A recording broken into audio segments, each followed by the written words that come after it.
16 автопортрети на уметници од државата се дел од изложбата Автопортрет во самоизолација што се отвори синоќа во Струмица.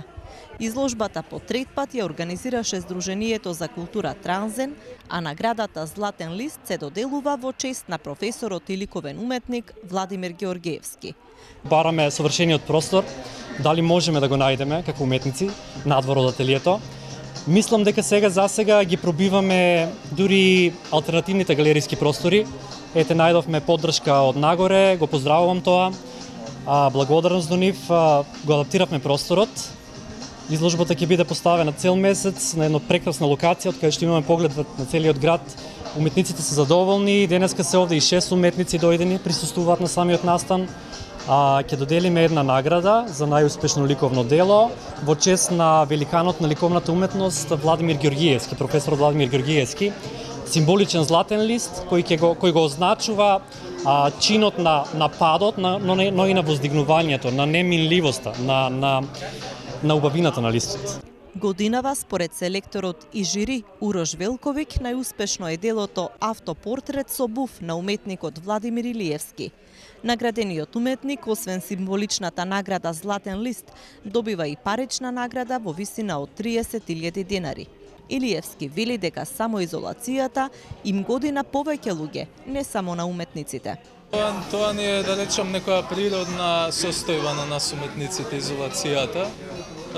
Може да варира, некогаш може да бидеме и многу малку изолирани, постојано социјално активни, некои периоди можеме премногу да се изолираме и сето тоа дава различен резултат. Така да не е нешто чудно и во последно време дознавме и дека и многу луѓе им одговара самоизолација, дека откриле некои нови таленти. На некој може би им пречи, но мислам дека секој човек на некој начин ќе се изолира во некој период од животот. За авторот символите на уметноста секој може да ги толкува како што сака. Па тоа како символ, да, претпоставував дека така ќе се гледа, но не ми беше, да речем, ни малку тоа идејата. Јас со символите имам еден поинаков пристап, оставам, пошто символот е секако некоја конспирација, договор помеѓу луѓето, оставам на некоја слободно толкување на символите. Организаторот на изложбата, уметникот Никола Пијанманов, вели дека овој период на самоизолација бил специфичен и за уметниците кои вообичаено ја сакаат самотијата. Инспиративна е затворење. Сепак уметничките перспективи се поинакви кога знаете дека е затворено целото општество. Беше многу интересно пред се затоа што сакавме да направиме една разделеност и компарација, не само разделба, помеѓу она што денеска го нарекуваме феномен на селфи, на еден краткотраен миг каде што ние самите себе се прекажуваме пред светот, но овде не е така. Овде имаме и исповед, не само себе прикажување. Овде имаме исповед пред светот, во најинтимниот момент уметникот може себе си да се долови и да се прикаже, да се соголи пред јавноста и пред светот.